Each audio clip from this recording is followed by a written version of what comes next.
A premature birth can be devastating for families. Today on World Prematurity Day, there is a push to raise awareness so that all moms and babies stay healthy and strong. Yeah, last year, preterm births reached their highest peak since 2007.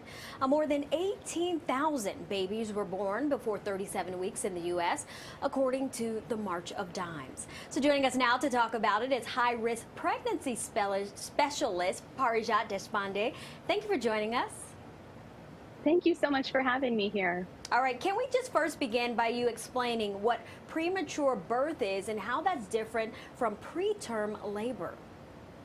Absolutely.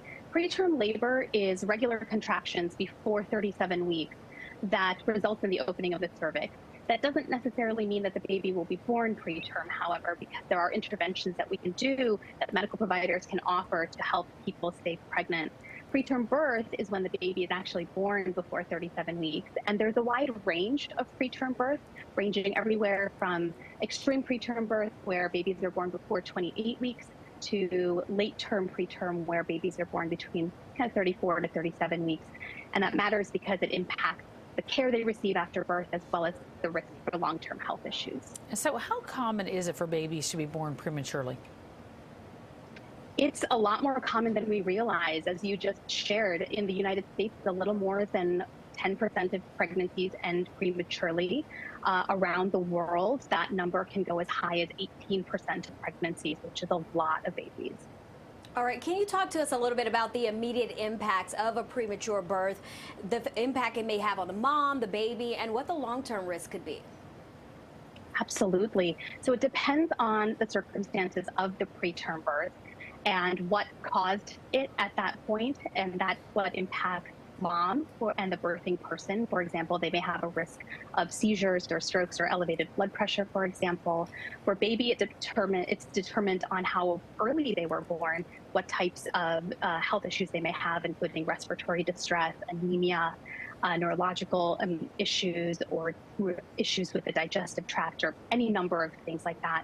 Long term, for the birthing person, that's really determined based on what caused the preterm birth and any long-term health complications that can arise from that, including cardiovascular disease, autoimmune disorders, digestive issues, things of that nature.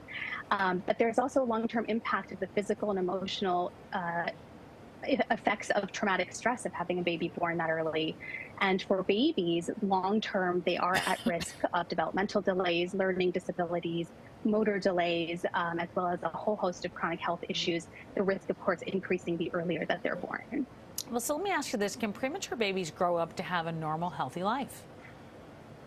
Yeah, we're in a really great time of life right now with the advancements of medical technology, the awareness of prematurity and what that does for development, the way that we can support families and communities to help them thrive. It is absolutely possible. So actually, is there anything in particular that causes preterm births, and can it ever be prevented? Yeah, there are multiple causes and preventative factors that we can take into consideration. We know that lifestyle factors such as alcohol use, substance use, or smoking during pregnancy can affect the risk of preterm birth. We know carrying multiples can do the same thing. We also know the dysregulation of the nervous, endocrine, and immune systems can also increase the risk of preterm birth. And so prevention can address a lot of those things.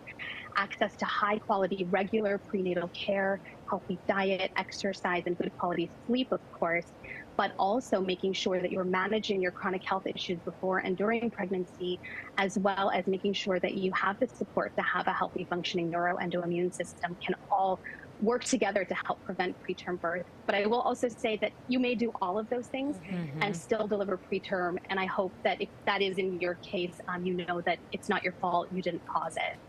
Parijat, thank you so much for joining us this afternoon to talk about this. And for more information or to hear her podcast dedicated to this subject, Delivering Miracles, visit parijatdeshpande.com. You can also visit her on Instagram as well at healthy.highriskpregnancy.